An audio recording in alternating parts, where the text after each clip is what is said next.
Hi everyone. Welcome to Aesthetics 1020 Skincare Procedures. So we are in chapter 4, Communicating for Success. Communication, communication, communication. I absolutely love this chapter, and I hate that we're not in the classroom to actually do little skits and hands-on where you can see how good communication can have an effect, how bad communication can have a certain effect. Um, but you see it every day. So what I'm going to challenge you to do is when you're going out, for those of you who are still working, going out to the stores, just watch people's body language. Watch how they interact with others. And if you're at work, look at different situations that may, whether it's you or a co-worker, assess the situation, even if you're just sitting back observing, and see if you would have yourself would have done something different, or if you would have done the same thing. So the objectives for chapter 4: list the golden rules of human relations, explain the importance of effective communication, conduct a successful client consultation, handle delicate communications with clients, build open lines of communication with coworkers and salon management.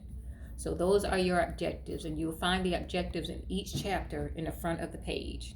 So what that's saying is, at the end of the chapter, when you're done, you should know those things. All those areas should have been touched on. Okay, and I'm going from the PowerPoint slides that you guys still have access to, and I'm just going to do a little elaboration in certain areas on the slides. So why steady communication skills? Relationships are based on trust. That's almost a given. If you don't, whether it's a personal relationship, business relationship, if you don't trust someone, there's going to be some divide there. The communication is not going to be that great. You might not trust them with information that you have. So, which means that you're going to hold back information, which is interfering with communication. And I'm going to take it a step further by adding effective communication. Because we can communicate all day long, but if the communication is not effective, it's still a problem. And when I talk about effective communication, think about the chart on how the flow of things. If I communicate something to you, then you're receiving what I've said. So you're processing what I say, and then in turn, go ahead and turn around and give feedback on how you interpreted what I said to make sure you're on the same line. That's what makes communication effective. So if I tell you, and I'm just trying to think of something off the top of my head. If I say, okay, class, I want you to go outside and cut the grass. Make sure you edge all around the building. So come back, okay, well, just to be clear, you want us to cut all the grass from the front to the back, and you want us to edge around the building only, or would you like us to edge around the entire perimeter?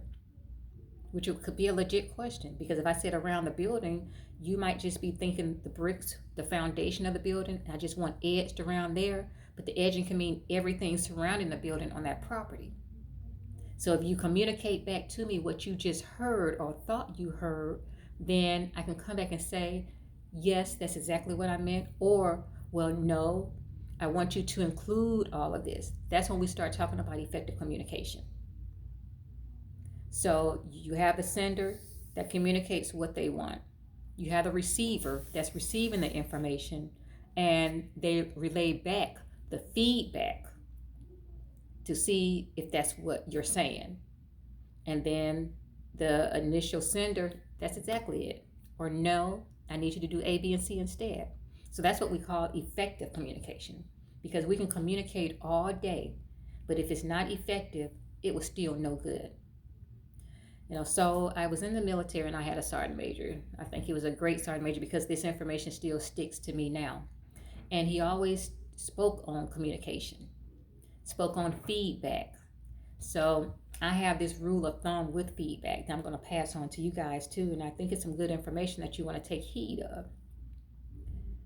When you receive feedback from anyone, whether sometimes it can be negative or seem negative at the time, or it can be positive. And a lot of times that information that you're getting, it just might not be relevant to the topic at hand. And you're sitting there like, okay, what are they talking about?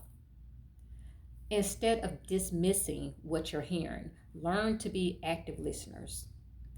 So there's 3 things that you can do with feedback when you get it. You can keep it, store it, or throw it away. And if you can live by that, I think you will go a long way. Because if you're getting some feedback from someone you think is irrelevant, 9 times out of 10 it might be irrelevant at the moment because you're focused on something else. Don't throw that information away and discard it. Store it. Keep it there. Something come down the road later, I heard Miss Kent mention something about that. Pull it out at that time and use it. And if it's information needed right now, you keep that information and you use it right now. Now, if it's something just completely out in left field, doesn't even sound right, doesn't have anything to do with why rice is white or why rice is brown, throw it away. You're going to find that rarely you're going to throw information away. Majority, if you can't use the information now, majority will be stored to use it for later. So that's how you need to look at feedback when you get it. Don't automatically dismiss it and throw it away, good or bad, because at some point you'll probably need it. So again, it'd be rare for you to just throw everything away. Okay, so that's my little spiel about communication and feedback. Okay, so difficult interpersonal dynamics are better navigated when you have good communication skills. Patronage is encouraged. If you're not a good communicator and if people don't trust you, they're not going to patronize you. If they're leery about what type of services you do, or if you say one thing and do another, you're not going to get the patronage that you're going to expect. Communication is a key ingredient for success. You'll hear me say that all the time. Communication is key. Okay, so Webster defines human relations as a study of human problems arising from organizational and interpersonal relations, a program designed to develop better interpersonal and intergroup adjustments. That's Webster's definition of human relations. So the basic of human relations, you have social interaction required, personal security, and handling difficult situations. It'll be hard to succeed in this industry if you say, I don't like people, I don't like to be bothered, I don't like to be touched. Being touched can be one thing. You can establish boundaries of touching. But if you're not a people person, and this industry is based on customer service and dealing with people, dealing with all types of people from all types of places, all types of backgrounds, it's a possibility you might want to rethink this industry. Not saying you can't make it, but your success will be slim because you have to be able to interact with people. Because once again, if you don't like people, you're not a people person, it's hard to build trust like that. And yes, you can be an introvert. An introvert does not mean that you don't know what you're doing, you don't know how to deal with people. It just means that you're fine and you could operate alone if you had to. Because I am an introvert. But I love what I do. I have total job satisfaction. So when you love what you do, you can communicate better what you do and communicate better with others about what you do. Personal security, handling difficult situations. If you have the knowledge, you're comfortable with who you are, comfortable with what's coming out of your mouth, you're going to be able to handle anything around those circumstances. People only fear what they don't know. So if you don't know anything about facials, and then say you're working at a salon or a skincare facility, and someone wants to come in for a facial. But it's not just your regular facial, it's not your cookie color treatment, cleanse, exfoliate, mask, moisturize, all of that. You're going into, they have all these issues, and you're not that detailed with facials because you do more of the relaxation facials versus treatment facials. The first thing you're going to do is panic because you don't have knowledge in that area. And when a situation arises that's difficult, you don't know how to deal with it. And so that has a lot to do with whether or not you're able to handle those difficult situations. Okay, handling the ups and downs, respond instead of react, believe in yourself, talk less, listen more, be attentive, take your temperature. Respond instead of react. I'm gonna just pull a couple of these. A lot of times when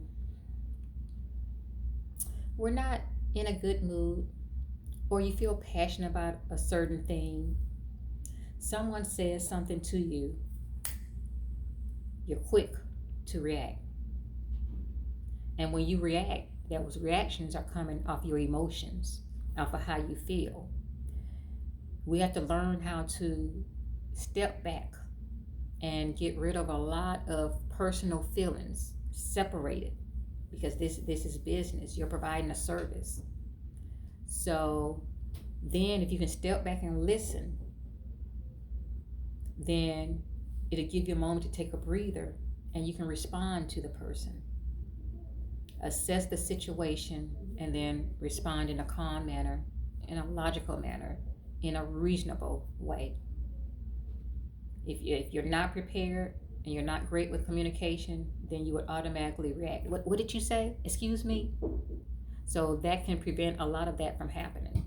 Again, believe in yourself, talk less, listen more. So if you look at the word listen, and if you look at each letter in there, listen can also spell silent. If you want to listen effectively, you're going to have to be silent. If you talk less, you'll be able to listen more. In order to listen more, you're going to have to talk less. So we need to learn how to do that. Listen to our clients. Be attentive and take your temperature. When it speaks of taking your temperature, it goes back to what I was saying about responding instead of reacting. If you know you rolled out of bed wrong this morning, you're not really in a great mood, those are things that it can be a temporary, okay, once you get to work, okay, everything's fine, I'm good now, I can push through. Or you can create a situation to where you automatically fly off the handle. You're more irritated. So things people say will get to you quicker, or you take things the wrong way. Sometimes we have to sit back and just take our temperature and get ourselves together. Okay, then we have the golden rules of human relations. The golden rules of human relations, you need to know this for sure for testing purposes. Communicate from the heart, problem solve from the head. A smile is worth more than a sneer. It's easy to make an enemy and harder to keep a friend. Ask for help. Show you care by listening. Tell people they are great. Be right, not righteous. For every service you do for others, do something for yourself. Laugh often. Be patient with others' flaws. Build shared goals. Be a team player and listen. So I'm going to take a small break right now and come back, and I'm going to just pull a couple of those out of there to elaborate on it. Okay, so I'm back from the little small break, and we were talking about the golden rules of human relations and went through those, and I was telling you guys that I wanted to just pick out a couple of them just to have a little small discussion about them. And I'm looking on the slide now to see which ones.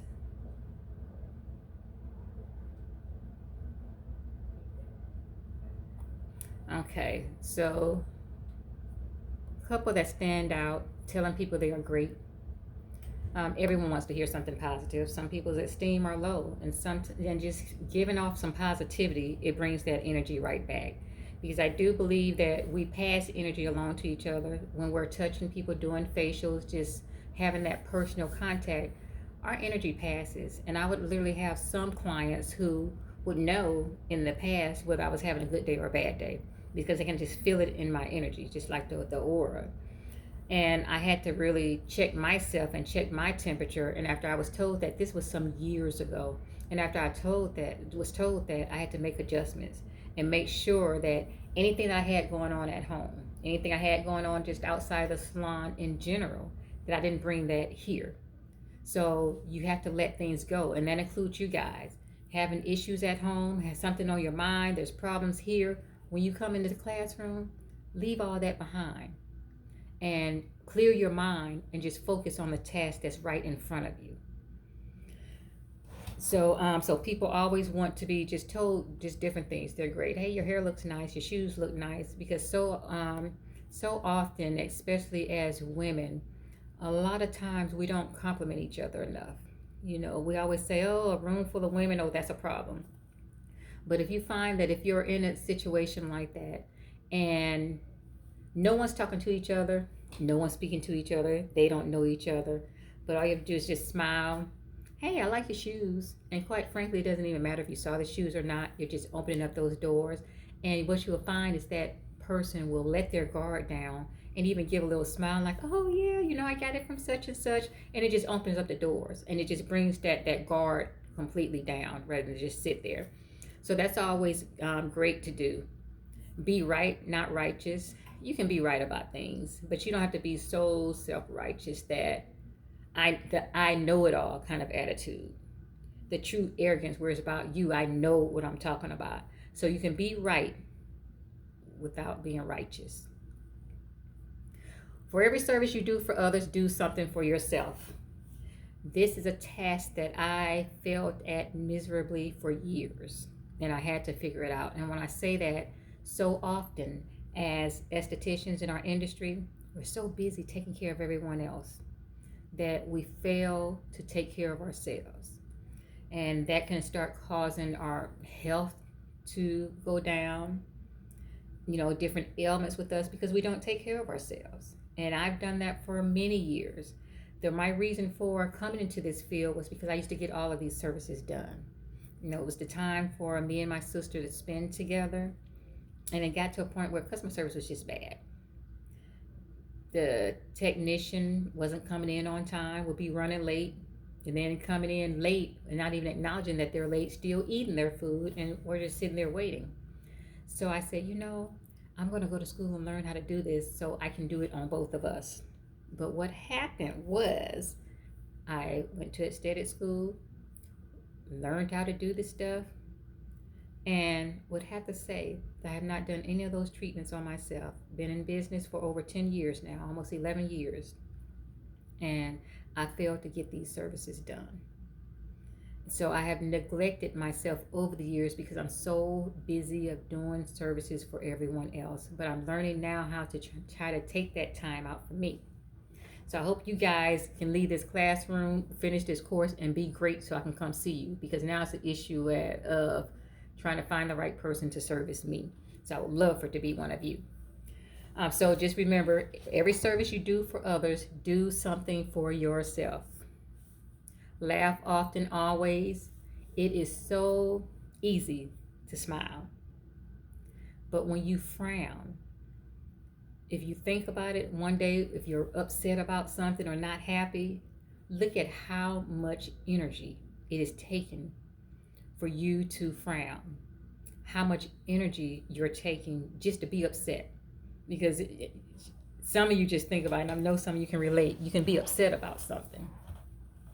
Somebody does something funny, whether it's a friend, a child, significant other, they do something funny, and you're like, you want to laugh, but you're upset and you're angry, and you want to be upset and angry, so you're just like, I don't want to laugh right now because you're making it a point to stay upset and angry. So just learn how to just laugh often and just smile. Be patient with others' flaws. No one is perfect. No one is perfect. No one knows everything. That's including myself. You're always learning. You're constantly learning. And understand that you can learn from everyone. The worst person out there, you still have something to learn from them. Whether you're learning what not to do, learning how not to be, but you're always learning from someone. So you can take in any situation that you're in, you can find the good in that and turn it into learning moments. If you turn it into learning moments, then it exposes you to a whole lot so we can deal with conflict a lot better, deal with people better. Then the last one, build shared goals, be a team player, which that is In a working environment when you're working with others, that's very important to build shared goals and be a team player. So you guys are always going to hear me relate my personal experience into it. 'Cause I think it helps. I always kept a high turnover in my salon with people. If the ones that were spouses of military members, they're the ones who stayed the longest, did great, and the only reason they're gone is because their spouse may have gotten orders and they had to move, relocate. Others, turnover, don't stay long. And I used to go home a lot of times like, man, just looking in the mirror like this, like, what am I doing wrong? Did I do something wrong? And I would tell you for many years, I'm like, okay, what is the problem? It has to be me because everybody keeps leaving. But I've come to find out, I realized that it was not me. It was not me. I have goals and expectations, and they're not too high. And the issue is when people come in, especially if you're a business owner, if they don't have the same goals that plays into your goals on where you're trying to push the salon or trying to push yourself or push everyone else to, it's conflict. Because you have this goal you're trying to accomplish and they have their own internal goal that's opposite from yours. So that's why it's important to build those shared goals. And that's what makes everything great. Build the shared goals and just always just be a team player. And of course, listen. Okay, so communication defined. The art of transmitting information in the form of symbols, gestures, or behaviors in order to express an idea or concept so that it is satisfactorily understood. That is communication defined. So that goes back to what I spoke to about earlier about the sender sending the message, the receiver receiving the message, giving feedback about what they thought they heard or think they heard, and then the sender saying yay or nay, that's exactly what I meant, or no, that's not what I meant. So that sums up the dictionary of communication defined. The art of transmitting information in the form of symbols, gestures, or behavior in order to express an idea or concept so that it's satisfactorily understood. So communication is not just this, me speaking to you. Body language, communication. Head nods, communication. You're saying a lot if you're just sitting here like this, lean back, just all your body movements. People watch that and it's a form of communication. It can often tell what you like, what you don't like, and just relay messages with a lot of the gestures and your behaviors, like talking about sneering, difference between smiling and just sneering, like, okay. So communication is all of the above. Everything falls into it, and that plays a role. A person's demeanor, their poise, how they carry themselves, all that is a form of communication. Handshakes, different gestures, all forms of communication. And a lot of times your nonverbal communication is just as powerful as your verbal form of communication. So again, that's communication defined. The next area is talking about greeting new clients, but I think that's enough information for right now. And what I'm going to do is try to get this video uploaded. So we just went over communication, certain parts of it, what's effective, what's not, the golden rules of human relations. So I think that's enough for today. So you guys take a look at the video, listen to everything. If you have any questions or even any stories when we do get online or in the classroom, have any stories that you want to tell, because like I say, everything is a learning lesson, and sharing your experiences can also help others move forward. But I enjoyed talking to you guys today and look forward to seeing you in class. Thank you.